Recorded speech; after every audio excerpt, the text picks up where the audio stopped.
అప్పుల బాధలు వెంటాడుతున్నాయా? అయితే 6 JVR వారి జాతిరత్నాలు ధరించండి. హాయ్ హలో నమస్తే, నేను మీ కట్ట కార్తీక్.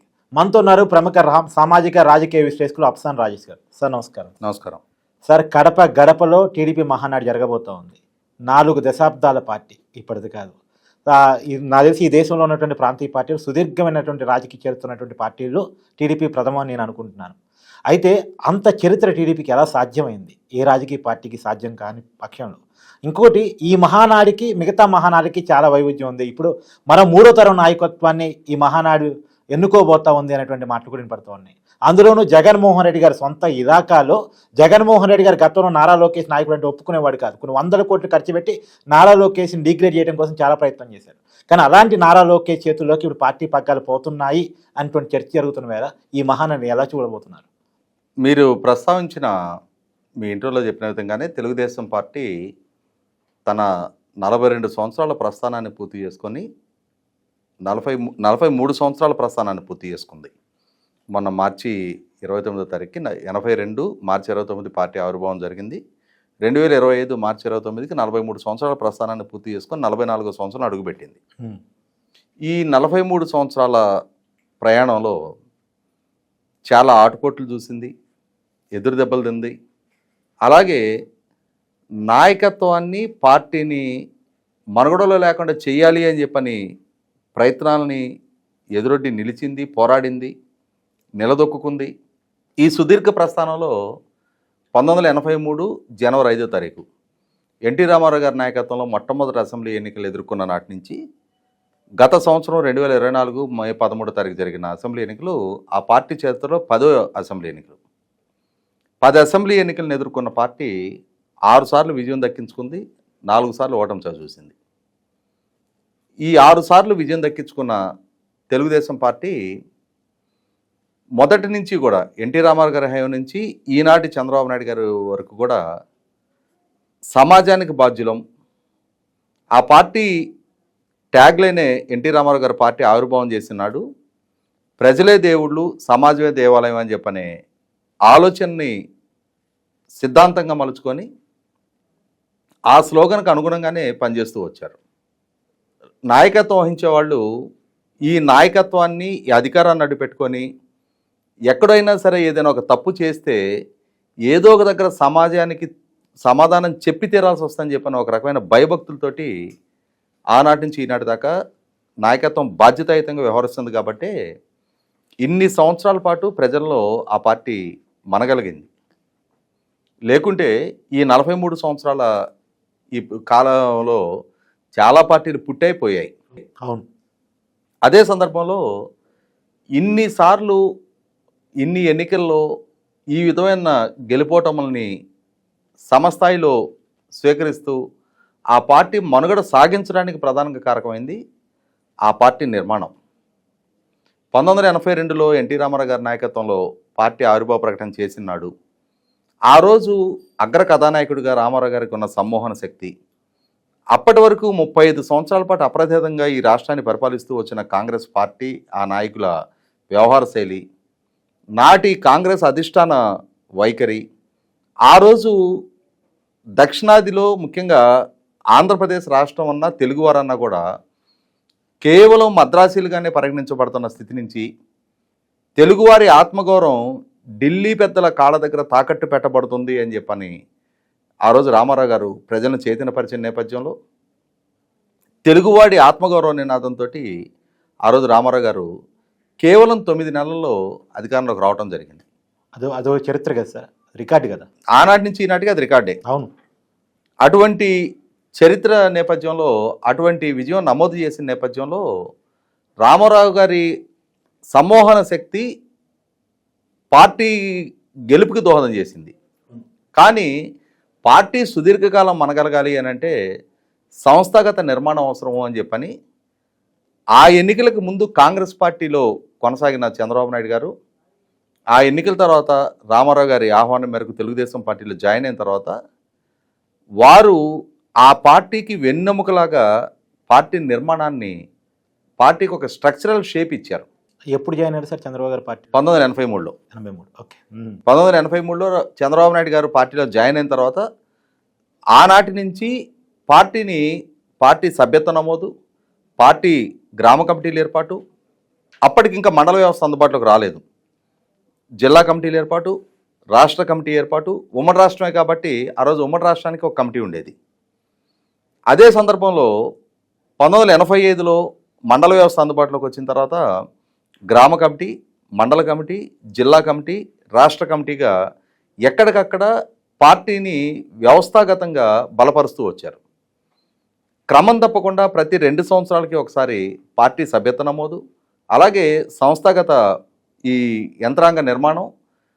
బహుశా నేను అనుకోవటం పీపుల్స్ రిప్రజెంటేషన్ యాక్ట్ ద్వారా ఎలక్షన్ కమిషన్ దగ్గర రిజిస్టర్ అయిన రాజకీయ పక్షాలు ఇంటర్నల్ డెమోక్రసీ మెయింటైన్ చేసి తీరాలి అని చెప్పనున్న రాజ్యాంగబద్ధ నియమాన్ని క్రమం తప్పకుండా అమలు చేస్తూ వచ్చిన అతి కొద్ది రాజకీయ పక్షాల్లో తెలుగుదేశం పార్టీ ఒకటి. అవును. ఆ పార్టీకి సంబంధించిన ఆదాయ వ్యయాలను కూడా ఎప్పటికప్పుడు ఎలక్షన్ కమిషన్కి సబ్మిట్ చేస్తూ గత 40 సంవత్సరాల పైగా ఎలక్షన్ కమిషన్ దగ్గర కొద్దిపాటి సంజాయిషి ఇచ్చుకునే పరిస్థితులు కూడా ఎదురు తెచ్చుకొని పార్టీ తెలుగుదేశం పార్టీ. ఒక రకంగా మాట్లాడుకుంటే ఆ రోజున చంద్రబాబు నాయుడు గారి ద్వారా నిర్మాణం జరిగిన పార్టీ యంత్రాంగ నిర్మాణం, ఎన్టీ రామారావు గారికి ఉన్న సమ్మోహన శక్తి, ఈ రెండు కలగలిసి కొన్ని లక్షలాది కుటుంబాలని తెలుగుదేశం పార్టీకి ఒక అంకితభావం కలిగిన సైనికులుగా ఆ కార్యకర్తలను మలచగలిగారు. అవును. ఈ కార్యకర్తల అండదండల వల్లే ఒక రకంగా మాట్లాడుకుంటే తెలుగుదేశం పార్టీ నాయకత్వానికి కార్యకర్తలకి మధ్య ఏర్పడ్డ అవినాభావ సంబంధ నేపథ్యంలోనే ఎన్ని ఆటుపోట్లు, ఎన్ని ప్రలోభాలు, ఎన్ని ఒత్తిడులు, దాడులు, దౌర్జన్యాలు ప్రతిపక్షాల వైపు నుంచి ఎదురైన పరిస్థితిలో కూడా 1984లో సాక్షాత్తు నాటి ఇందిరాగాంధీ గారు ప్రధానమంత్రి, కాంగ్రెస్ పార్టీ నాయకురాలు, ఎన్టీ రామారావు గారి నుంచి ఎదురైన సవాలుని రాజకీయంగానే అడ్డుకునే లక్ష్యంతో రామారావు గారిని అధికారం నుంచి దూరం చేసిన పక్షంలో రామారావు గారిని రాజకీయంగా నిర్వీర్యం చేయొచ్చు అని చెప్పనే ఆలోచనతో ఆ రోజు తెలుగుదేశం పార్టీలో అంతర్గత విభేదాలకు ప్రయత్నం చేసి అటువంటి విభేదాలకి కాంగ్రెస్ పార్టీ వైపు నుంచి మద్దతు ప్రకటించి నాడు రామ్లాల్ అని చెప్పని ఒక గవర్నర్ని తీసుకొచ్చి 1984 ఆగస్టు 16వ తారీఖు రోజు పూర్తి మెజారిటీ రామారావు గారికి ఉన్నా కూడా రామారావు గారిని పదవి నుంచి బర్తరఫ్ చేయడం జరిగింది. ఒక రకంగా 1957లో కేరళలో జవహర్లాల్ నెహ్రూ గారి ద్వారా నాటి కమ్యూనిస్ట్ పార్టీ, ఆ రోజుకి అప్పటికి ఇంకా కమ్యూనిస్ట్ పార్టీ ఉమ్మడిగానే ఉన్నాయి, విడిపోలేదు, ఈఎంఎస్ నంబూద్రిపాద్ గారి ప్రభుత్వాన్ని కూల్చివేతతోటి ఈ ప్రక్రియకి ఆజ్యం పోసిన కాంగ్రెస్ పార్టీకి మొట్టమొదటిసారిగా ఎన్టీ రామారావు గారి రూపంలో, ఆంధ్రప్రదేశ్ పౌర సమాజం రూపంలో ఒక ప్రతిఘటన ఎదురైంది. ప్రజాస్వామ్య పునరుద్ధరణ పేరుతోటి ఆ రోజు ఎన్టీ రామారావు గారు ప్రారంభించిన పోరాటానికి దేశవ్యాప్తంగా ఉన్న ప్రతిపక్ష పార్టీలన్నీ కూడా మద్దతుగా నిలిచిన నేపథ్యంలో నెల రోజుల పాటు ప్రజల నుంచి ఎదురైన ప్రతిఘటన పోరాట నేపథ్యంలో నాటి ఇందిరాగాంధీకి ప్రభుత్వం కూడా తలొంచుకొని మళ్ళీ తిరిగి ఎన్టీ రామారావు గారిని సెప్టెంబర్ 16 సరిగ్గా నెల రోజులకి ఆగస్టు 16 రామారావు గారిని బర్తరఫ్ చేస్తే మళ్ళీ తిరిగి సెప్టెంబర్ 16 రామారావు గారిని మళ్ళీ తిరిగి పదవిలో కూర్చోబెట్టాల్సిన పరిస్థితులు ఆంధ్రప్రదేశ్ పౌర సమాజం ఎన్టీ రామారావు గారు కల్పించడం జరిగింది. అంటే ఆనాటి నుంచి కూడా తెలుగుదేశం పార్టీ, తెలుగుదేశం నాయకత్వం క్రైసిస్ ఎదుర్కొన్నప్పుడు కార్యకర్తలు, శ్రేణులు, పార్టీ అభిమానులు, ప్రజలు పార్టీకి అండగా నిలిచారు. అదే సందర్భంలో ఆ ప్రజల జీవన ప్రమాణాలు మెరుగుపడటానికి, ఆ సమాజంలో రాజకీయంగా చైతన్యవంతం కావడానికి, అదే సందర్భంలో సమాజం ఆర్థికంగా పురోగమించడానికి, ఆ సమాజంలో అక్షరాస్యత పెరగడానికి, సమాజంలో సామాజిక పరమైన సంస్కరణలు కూడా తెలుగుదేశం పార్టీ ఎన్నో కీలకమైన నిర్ణయాలు చేయడం జరిగింది. వీటన్నిటి నేపథ్యంలో 4 దశాబ్దాల ప్రస్థానం తర్వాత కూడా 1982 మార్చి 29 ఎన్టీ రామారావు గారు పార్టీ ఆవిర్భావ ప్రకటన చేసిన నాటి నుంచి ఈ 4 దశాబ్దాల తర్వాత కూడా అదే పార్టీ, అదే జెండాకు అంకితమైన లక్షలాది మంది కార్యకర్తల బలం తెలుగుదేశం పార్టీకి ఉండటం అనేది 100కి 100 పాళ్ళు ఇప్పుడున్న సమకాలీన రాజకీయ వ్యవస్థలో బహుశా మరే రాజకీయ పార్టీ కూడా అది సాధ్యం కాకపోవచ్చు. ఇటువంటి నేపథ్యంలోనే మీరు ఇందాక చెప్పినట్టుగానే గత టెన్యూర్లో చూసాం మనం. సెప్టెంబర్ 9, 2023 తారీఖు రోజు జగన్మోహన్ రెడ్డి గారి ప్రభుత్వం ద్వారా చంద్రబాబు నాయుడు గారి అరెస్టు జరిగింది. ఆయన మీద వరుస క్రమంలో కేసులు నమోదైనాయి. ఆయనకు అవినీతి మకిలంటించే ప్రయత్నం జరిగింది. అయినా సరే ఆ రోజున చంద్రబాబు నాయుడు గారి ప్రాశస్త్యాన్ని గుర్తు చేస్తూ తెలుగుదేశం పార్టీ కార్యకర్తలతో సమానంగా తెలుగుదేశం ప్రభుత్వం ద్వారా ప్రయోజనం పొందిన విద్యార్థికులు రోడ్ల మీదకి వచ్చి నాటి చంద్రబాబు నాయుడు గారి అరెస్టుకు వ్యతిరేకంగా రాష్ట్ర వ్యాప్తంగా, దేశవ్యాప్తంగా, ప్రపంచవ్యాప్తంగా కూడా తలపెట్టిన నిరసన కార్యక్రమాల నేపథ్యంలో ఒక రకంగా గ్రాటిట్యూడ్ టు సిబిఎన్ అనే ఆ కాన్సెప్ట్, అంటే చంద్రబాబు నాయుడు గారు పాలకుడిగా తీసుకున్న నిర్ణయాల వల్ల లబ్ధి పొందిన తరం వాళ్ళు ముందుకొచ్చి వాళ్ళు నాటి జగన్మోహన్ రెడ్డి గారి ప్రభుత్వానికి వ్యతిరేకంగా నిరసన కాలం వినిపిస్తున్న నేపథ్యంలో అసలు సిసలు నాయకుడికి ఆ నాయకుడు ఒక మంచి అంటూ చేస్తే సమాజం నుంచి ఏ విధమైన కృతజ్ఞతాభావం వ్యక్తం అవుద్ది అనేది చంద్రబాబు నాయుడు గారి అరెస్టు సాక్షిగా నిర్ధారణ అయింది. ప్రపంచవ్యాప్తంగా కూడా చాలా మంది తెలుగు వాళ్ళు స్పందించారు. ఇటువంటి నేపథ్యంలోనే నేను ఇందాక చెప్పినట్టుగా నాయకత్వం సంక్షోభాన్ని ఎదుర్కొన్న ప్రతి సందర్భంలో కూడా ప్రజలు అండగా నిలిచారు, కార్యకర్తలు అండగా నిలిచారు. ఇది మా పార్టీ అని చెప్పని శ్రేణులు కూడా ఓన్ చేసుకున్నారు. ఆ ఓన్ చేసుకున్న పర్యవసానం శ్రేణులు కూడా ప్రత్యర్థుల నుంచి చాలా ఇబ్బందికర పరిస్థితులు ఎదుర్కొన్నారు. రాజకీయంగా ప్రతికూలించిన సందర్భాల్లో హత్యలు గావింపబడ్డారు, దాడులు దౌర్జన్యాలకు గురయ్యారు, అక్రమ కేసులు పాలయ్యారు, జైళ్ల పాలయ్యారు, వారు ఆర్థిక మూలాలు దెబ్బతీశారు, వాళ్ళ ఆస్తులు కబ్జా చేశారు, వాళ్ళ వ్యాపార అవకాశాలను దెబ్బతీశారు. అయినా సరే తొనకుండా పార్టీ లాయల్టీ విషయంలో ఎక్కడ పార్టీని దూరం చేసుకునే ప్రయత్నం చేయలేదు. ఎన్ని ప్రలోభాలు, ఎన్ని ఒత్తిడులు ఎదురైనా కూడా పార్టీకే అంకితమైన లక్షలాది మంది కార్యకర్తలు ఇవాళ తెలుగుదేశం పార్టీకి అండగా ఉన్న నేపథ్యంలో ఇన్ని సంవత్సరాల ప్రస్థానం కొనసాగించగలిగింది. ఇటువంటి పరిస్థితుల్లో తెలుగుదేశం పార్టీ ఎన్టీ రామారావు గారి జన్మదినం సందర్భంగా ప్రతి సంవత్సరం జరుపుకునే వార్షిక సమావేశానికి మహానాడు అని చెప్పని పేరు పెడతారు. ఇక్కడ ఒక అంశం మనం గుర్తు చేసుకోవాల్సింది ఏంటి అంటే, ప్రతి రాజకీయ పార్టీకి కూడా వివిధ సందర్భాల్లో వారి వారి ప్లేన్ రైలు పేరిట కొన్ని పార్టీలు జరుగుతాయి, వార్షిక సమావేశాలు కొన్ని పార్టీలు జరుపుకుంటూ ఉంటాయి. తెలుగుదేశం పార్టీ ద్వారా జరిగే ఈ మహానాడు అనేది 1983లో ఎన్టీ రామారావు గారు ముఖ్యమంత్రిగా పదవి బాధ్యతలు చేపట్టిన తర్వాత వారి ద్వారా విజయవాడ కృష్ణా తీరంలో మొట్టమొదటి వార్షిక సమావేశాలు జరిగాయి. ఆ వార్షిక సమావేశాలు జరిగిన నాడు మహానాడు పేరిట దానికి నామకరణం చేయడం జరిగింది. ఆ ప్రాంగణానికి మహానాడు ప్రాంగణం అని చెప్పి నామకరణం చేశారు.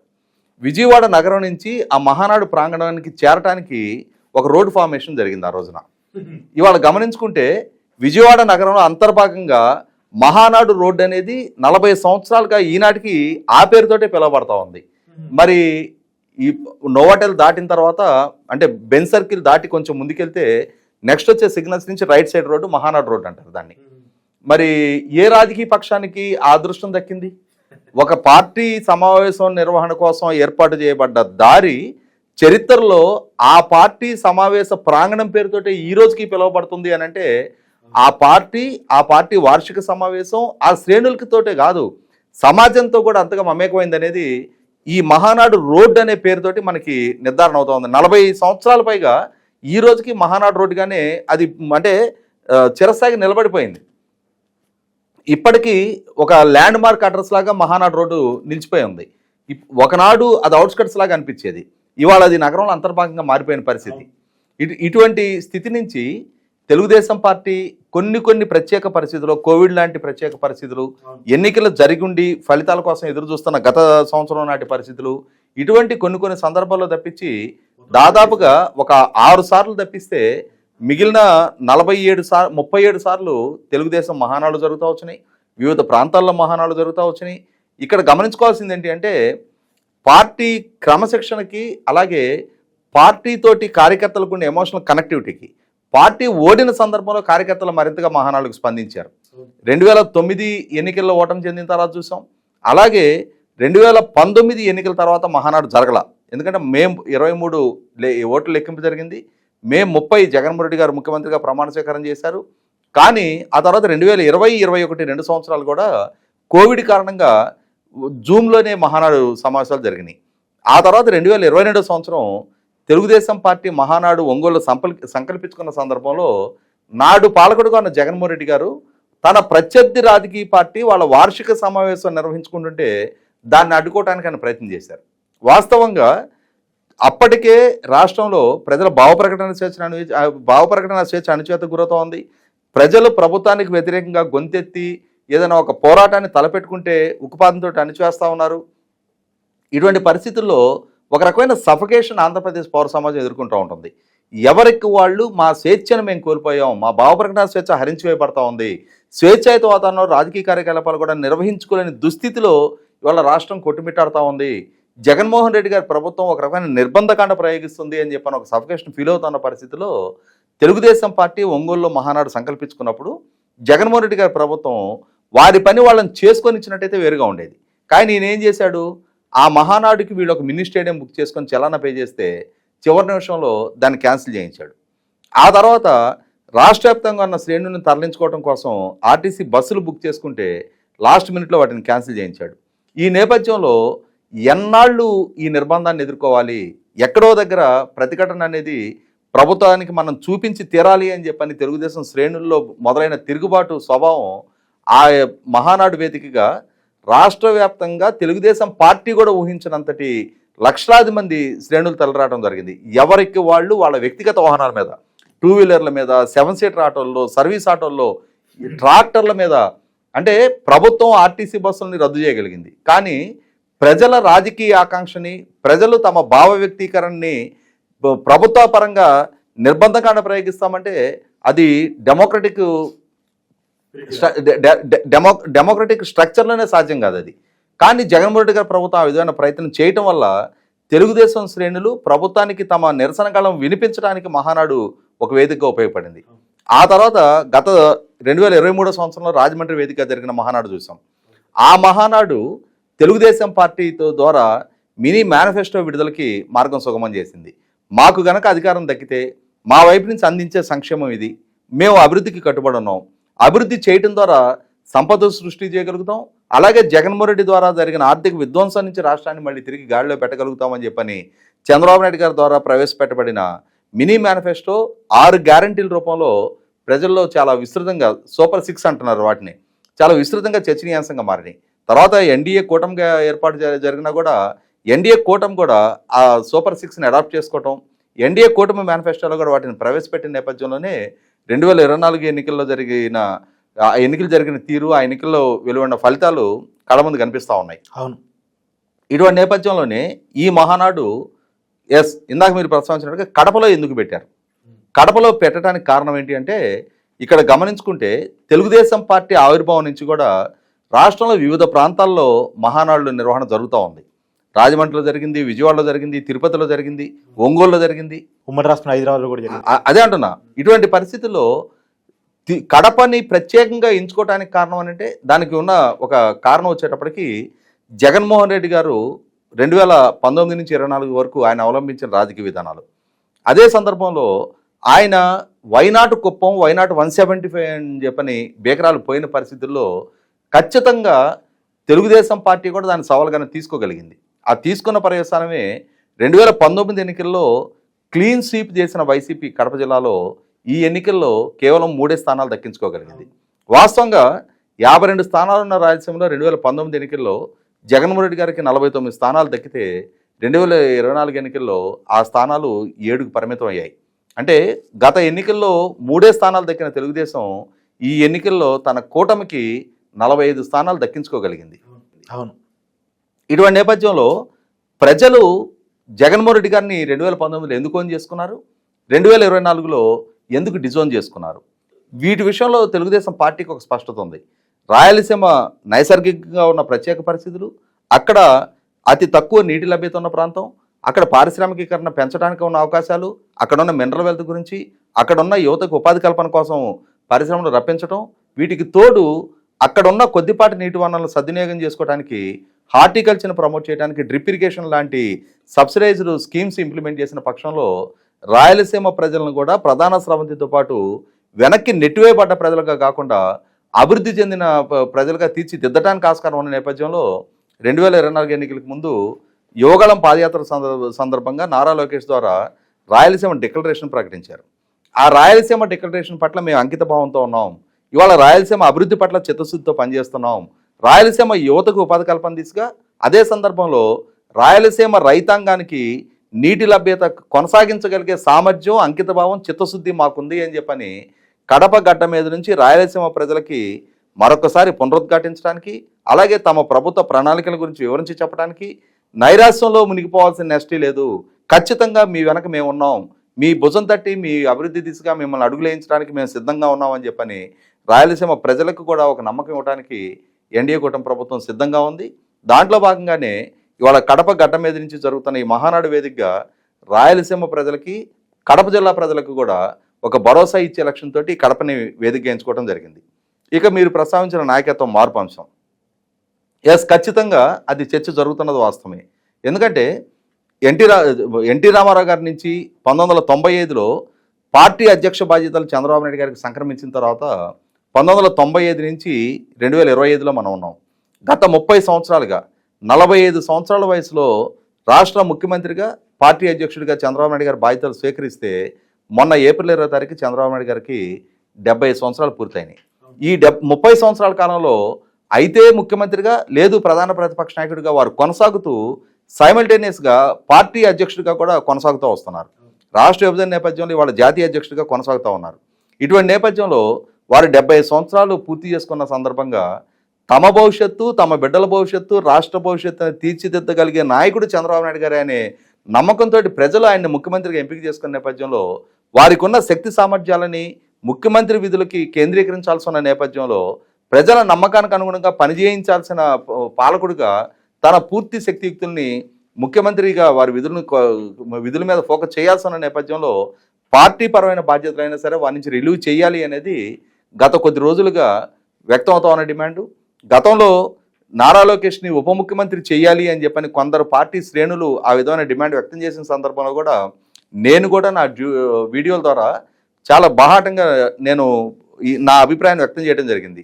ఉప ముఖ్యమంత్రి పదవి కాదు, పార్టీ అధ్యక్ష బాధ్యతలు చంద్రబాబు నాయుడు గారి నుంచి రిలీవ్ చేసి నారా లోకేష్కి అప్పచెప్పిన పక్షంలో పార్టీని సమన్వయం చేసుకునే బాధ్యత అయినా సరే చంద్రబాబు నాయుడు గారి నుంచి దూరం చేసినప్పుడు వారు పూర్తి శక్తియుక్తులతోటి రాష్ట్ర ముఖ్యమంత్రిగా వారి విధులు నిర్వహించడానికి ఆస్కారం ఉంటుంది. ఎలా అయితే చంద్రబాబు నాయుడు గారు ముఖ్యమంత్రిగా, పార్టీ అధినేతగా కొనసాగుతూ వచ్చారో అలాగే నారా లోకేష్ వాళ్ళ తను రీసెంట్గా 42 years కంప్లీట్ చేసుకున్న నేపథ్యంలో చంద్రబాబు నాయుడు గారి కన్నా మోర్ ఎనర్జెటిక్గా తను అటు మంత్రిగా, ఇటు పార్టీ అధినేతగా కూడా తన బాధ్యతలు నిర్వహించగలుగుతాడు అని చెప్పని, కాబట్టి ఆ విధమైన చొరవ చూపాలి, పార్టీ ఆ విధమైన విధాన నిర్ణయం తీసుకోవాలి, ఈ మహానాడు వేదిక ఆ నిర్ణయం తీసుకుంటే బాగుంటుందని చెప్పని నేను కూడా వ్యక్తం చేయడం జరిగింది. ఇప్పుడు విదిన్ ద పార్టీ కూడా చాలామంది నాయకులు కూడా వర్కింగ్ ప్రెసిడెంట్గా నారా లోకేష్కి బాధ్యతలు అప్పచెప్పాలి. గతం నుంచి తను 3 టెన్యూర్లు ఇప్పటికే జాతీయ ప్రధాన కార్యదర్శిగా పనిచేస్తున్న నేపథ్యంలో పార్టీ సారథ్య బాధ్యతలు కనుక తనకు అప్పచెప్పినప్పుడు చంద్రబాబు నాయుడు గారికి కొంత రిలీఫ్ ఇచ్చినట్టు అవుతుంది. అదే సందర్భంలో కొత్త జనరేషన్ని పార్టీకి చేరువ చేయడానికి, అలాగే 30 సంవత్సరాలుగా 40 సంవత్సరాల వయసు నుంచి 30 సంవత్సరాలుగా ఆ విధులు కొనసాగిస్తూ వచ్చిన చంద్రబాబు నాయుడు గారి సక్సెసర్గా నారా లోకేష్ కూడా ఇంకొక 2.5 దశాబ్దాలు పార్టీ ప్రస్థానాన్ని ముందుకు తీసుకెళ్ళడానికి ఆస్కారం ఉన్న నేపథ్యంలో ఆ విధమైన ట్రాన్స్ఫర్మేషన్కి ఇది రైట్ టైం అని చెప్పని శ్రేణులు కూడా భావిస్తూ ఉన్నారు. పార్టీలో వివిధ హోదాల్లో, స్థాయిల్లో ఉన్న నాయకులు కూడా అదే భావన వ్యక్తం చేస్తూ ఉన్నారు. ఈ కడపలో జరుగుతున్న మహానాడు వేదికగా ఆ విధమైన అధికార మార్పిడి, అంటే పార్టీ పరమైన నాయకత్వ మార్పిడి నిర్ణయం కూడా జరగడానికి ఆస్కారం ఉందని చెప్పని నేను కూడా భావిస్తూ ఉన్నా.